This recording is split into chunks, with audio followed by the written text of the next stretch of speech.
എല്ലാവർക്കും നമസ്കാരം. തുടർന്നുള്ള ഭാഗം.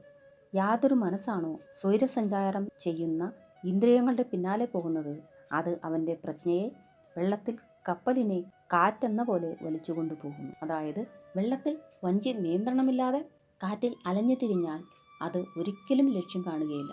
മാത്രമല്ല അത് വല്ല ചുഴിയിലോ തിരയിലോ അകപ്പെട്ട് നഷ്ടപ്പെടാനും കാരണമാകുന്നു. അതുപോലെ ഈ സംസാര സമുദ്രത്തിൻ്റെ മറുകര കണ്ടെത്താൻ വേണ്ടിയാണ് ജീവന് ബുദ്ധി നൽകിയിരിക്കുന്നത്.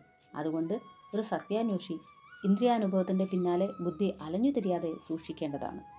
അല്ലയോ പാർത്ഥ, അതുകൊണ്ട് ആരുടെ ഇന്ദ്രിയങ്ങളാണോ പൂർണ്ണമായും ഇന്ദ്രിയ വിഷയങ്ങളിൽ നിന്നും അകപ്പെട്ടിട്ടുള്ളത്, അയാളുടെ ബുദ്ധിയാണ് പ്രതിഷ്ഠിക്കപ്പെട്ടിരിക്കുന്നത്.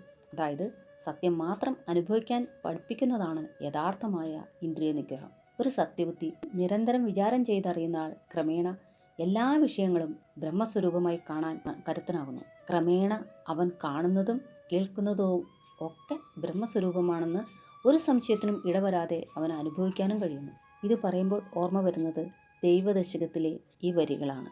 ദൈവമേ കാത്തുകൊൾകങ്ങ്, കൈവിടാതിങ്ങു ഞങ്ങളെ, നാവികൻ നീ ഭവാബ്ദിക്കോരാവിവൻ തോണി നിൻപദം. ഇനി മലയാള പരിഭാഷ. ഇപ്രകാരത്തിൽ വെള്ളത്തിലുള്ളതാം തോണി ഉലയുന്നതുണ്ടൊരു കാറ്റിനാൽ, അപ്രകാരത്തിൽ ബുദ്ധി ഉലയുന്നതുണ്ട് ഇന്ദ്രിയങ്ങളാലുള്ള രസത്തിനാൽ. ഇന്ദ്രിയമഞ്ചും നിയന്ത്രിച്ചിടുന്നൊരു മർത്യൻ്റെ ബുദ്ധി ഉറയ്ക്കുന്നതുണ്ടടോ, ആയവൻ യോഗ്യനായിടുന്നു മുക്തിക്കതാകയാലാണവൻ സാധകൻ തന്നെടോ. എല്ലാവർക്കും ഭഗവാൻ ശ്രീകൃഷ്ണൻ്റെ അനുഗ്രഹം സദാ ഉണ്ടാകട്ടെ എന്ന് പ്രാർത്ഥിച്ചുകൊണ്ട് നന്ദി, നമസ്കാരം.